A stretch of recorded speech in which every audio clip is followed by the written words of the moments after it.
बुधवारपासून संसदेचे अर्थसंकल्पीय अधिवेशन होणार असल्याचं बोललं जात आहे। गुरुवारी अंतरिम अर्थसंकल्प अर्थमंत्री सीतारामन सादर करणार आहेत। नव्या संसदेत राष्ट्रपतींचे पहिलेच अभिभाषण होणार आहे। बुधवारपासून संसदेचे अर्थसंकल्पीय अधिवेशन सुरू होणार आहे। नव्या संसदेमध्ये राष्ट्रपतींचे पहिलेच अभिभाषण होणार आहे।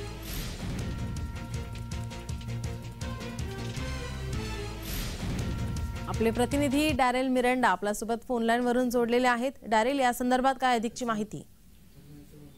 नीलम, संसदेचे अर्थसंकल्पीय अधिवेशन बुधवारपासून सुरू होत आहे। गुरुवारी अंतरिम अर्थसंकल्प अर्थमंत्री निर्मला सीतारामन सादर करणार आहेत। सकाळी 11 वाजता राष्ट्रपती दोन्ही सभागृहातील सदस्यांना या संदर्भात संबोधित देखील करणार आहेत। तर नव्या संसदेत राष्ट्रपतींचे हे पहिलेच अभिभाषण होणार आहे। नीलम, डॅरेल, अंतरिम अर्थसंकल्प हा सादर होणार आहे, काय या अर्थसंकल्पामध्ये असेल, काय अधिकची माहिती?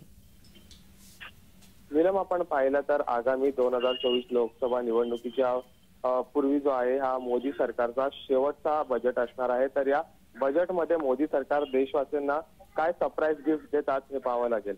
नीलम, डॅरेल, तुम्ही आमच्यासोबत असेच जोडलेले रहा।